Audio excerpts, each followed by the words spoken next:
దీంతో పాటు నేను కచ్చా పచ్చగా దంచుకున్న చింతకాయ, లేత చింతకాయ ఇప్పుడే వస్తుంటుంది. ఈ చింతకాయ అంటే కూడా గణపతికి చాలా ఇష్టం, అందుకని దాంట్లో పచ్చి చింతకాయ వేసి చేస్తున్నది ఇది. అందుకని ఇది కూడా వేస్తున్నాను. ఇది ఉడికిపోతుంది పప్పుతో పాటే, సరిపడా చింతకాయ వేసేసి చేసుకోవచ్చు. నేను మీకు చూపిస్తాను. జై శ్రీరామ్. గీతామూర్తి టాక్స్కి స్వాగతం, సుస్వాగతం. అందరికీ వినాయక చవితి శుభాకాంక్షలు. ఈరోజు నేను మీకు తుమ్మికూర పప్పు, వినాయక చవితి రోజు తప్పకుండా చేసుకునే వంటకంలో తుమ్మికూర ఒకటి. ఇష్టమైన వంటకం కింద వినాయకుడికి చేసి పెడతారు ఇది. ఈ పప్పుని చేసుకోవడానికి నేను కందిపప్పు వేసాను, కొద్దిగా శనగపప్పు వేసిన, కొన్ని మెంతులు వేస్తున్నాను. వీటిని కడిగిన తర్వాత దాని ప్రొసీజర్ ఏంటిదో చూపిస్తాను నేను మీకు.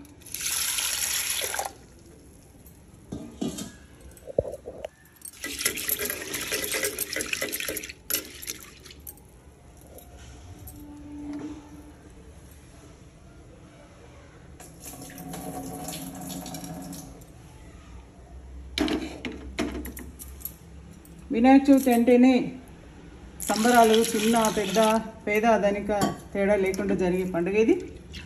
దాంట్లో భాగంగా ఈరోజు వినాయకుడికి ఇష్టమైన, గణపతికి ఇష్టమైన వంటకం తుమ్మికూర పప్పు.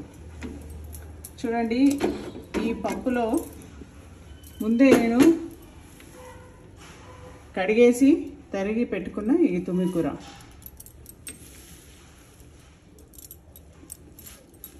వినాయకుడికి ప్రకృతి అంటే చాలా ఇష్టం. దానికోసం ప్రకృతిలో మమేకంగా అన్ని రకాల ఆకులు, కాయలతో పూజలు అందుకుంటాడు ఇవాళ. దాంట్లో భాగంగానే నేను ఇవాళ ఇది చేస్తున్నాను. తుమ్మికూర వేస్తున్నాను. దీంట్లో పచ్చిమిరపకాయ ముద్ద, సరిపడా పచ్చిమిరపకాయ వేసి పెడుతున్నాను. ఇది ఈ రోజు కన్నా కూడా రేపు రుచికరంగా ఉంటుంది ఈ పప్పు. మీరు ఎవరైనా చేసుకునే వాళ్ళు రేపటి కోసం కూడా చేసుకునేటట్టు ప్లాన్ చేసుకోండి, చాలా బాగుంటుంది.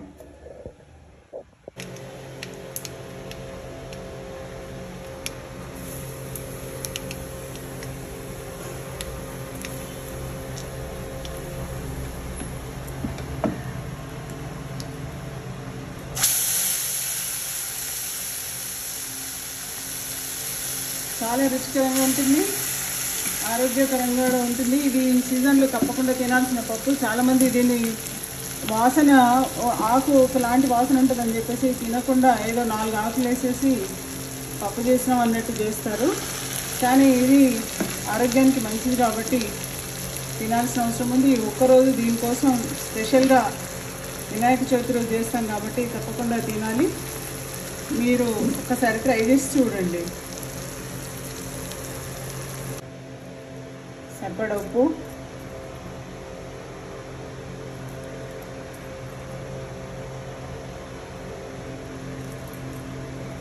మనం పచ్చిమిర్చి, చింతకాయ అన్నీ ముందే వేసుకున్నాం కాబట్టి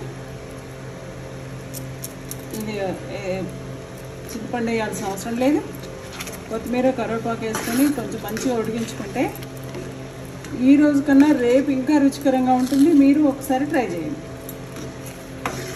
తుమ్మికూర పప్పు రెడీ.